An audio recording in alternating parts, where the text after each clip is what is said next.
मैं विनय वर्मा कुंडली रहस्य चैनल से। दोस्तों, आज का मेरा चर्चा मांगलिक दोष को लेकर है। आखिर समाज में मांगलिक दोष को बुरा क्यों माना जाता है? दोस्तों, आइए इसको कुंडली से हम समझते हैं। मंगल जब कुंडली के प्रथम, चौथे, सातवें, आठवें और 12वें भाव में बैठता है तो मांगलिक दोष बनता है।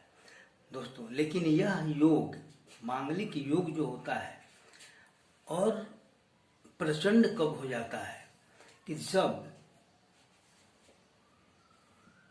प्रथम भाव में, तीसरे भाव में यानी लग्न में तीसरे भाव में और 8वें घर में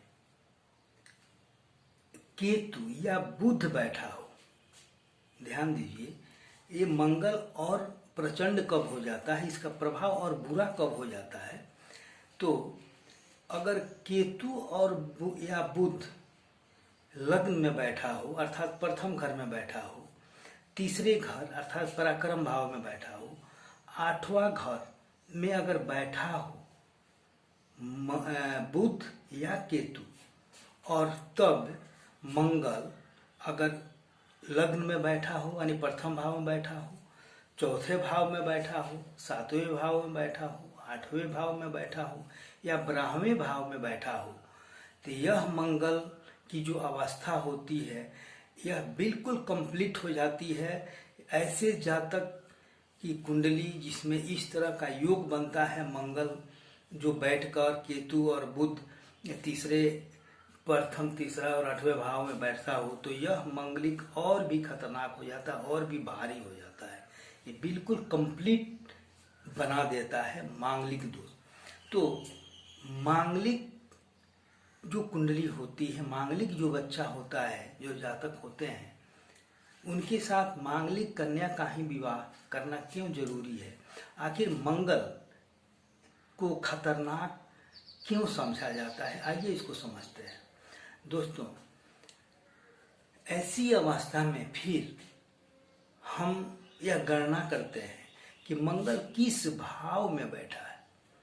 अगर मंगल लग्न के अंदर मंगल बैठा हो और केतु या बुध लग्न में हो या तीसरे भाव में हो या फिर 8वें भाव में हो, तो इसका प्रभाव और अधिक बढ़ जाता है। तो क्या होता है, अगर लग्न में मंगल बैठा हो तो ऐसा इंसान, ध्यान दीजिए, ऐसे इंसान या तो खुद का जीवन खराब करता है या फिर जीवन साथी को जीने नहीं देता है। बराबर टेंशन बना रहेगा किसी ना किसी वजह को लेकर, अगर लग्न में बैठा है तो। दूसरा, अगर चौथे भाव में अगर मंगल बैठा हो और वह कंडीशन बनता है केतु और बुध का, तो वह पूरे परिवार को जीने नहीं देगा। ऐसे जातक पूरे परिवार को परेशान करके रखेगा। घर के अंदर सुख शांति कभी आएगी ही नहीं, वो बिल्कुल माहौल को खराब कर देगा, क्योंकि चौथा भाव सुख का है। तो चौथे भाव के मंगल की बात मैं किया। अब 7वें भाव में अगर मंगल बैठा हो तो ऐसा इंसान कमाई के लिए दर दर भटकता फिरता रहेगा, उसकी कमाई की कुछ स्थिरता रहेगी ही नहीं। तो जब वो खुद कमाएगा नहीं तो फिर अपने जीवन साथी को क्या खिलाएगा, कैसे सुखी रख पाएगा? इस चीज को लेकर टेंशन बना रहता है, बराबर उतार चढ़ाव बना रहता है। इसके अलावा अगर मंगल 8वें भाव में बैठा हो, ध्यान दीजिए, अगर मंगल 8वें भाव में बैठा हो तो इस स्थिति में रोज नई नई मुसीबतें पैदा करेगा। और मंगल के अगर कोई मांगलिक काम हो तो मंगल के अंदर अमंगल का काम वो करेगा तथा बीमारियों से घिरा रहेगा, उसका शरीर बीमारी का घर बन जाएगा। और अगर 12वें भाव में मंगल हो तो दोस्तों, 12वां भाव जो होता है वह सच कहा जाए तो पति पत्नी के बिस्तर का होता है। और जब 12वें भाव में मंगल बैठा हो तो वो क्या करेगा, जीवन साथी का बिस्तर का सुख ही नहीं दे पाएगा। दोस्तों, जीवन साथी का जो सुख होता है वह मिलेगा ही नहीं। इसलिए वहाँ पर भी वैसे ही जातक को चाहिए, यह कंडीशन अगर बनता हो तो ऐसी कंडीशन में, ऐसे मांगलिक योग के साथ वैसे ही जातक उसी मानसिकता वाले होने चाहिए ताकि एक दूसरे को समझ सके।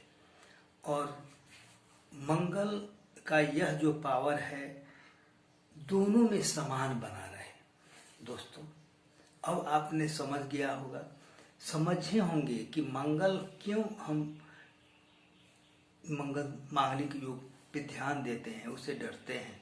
क्योंकि यह योग अगर बनता है तो परेशानियां आती है, तो इस पे विचार करना अति आवश्यक है और कभी भी इससे अलग हट के कुछ नहीं करना चाहिए, क्योंकि जीवन की बात होती है।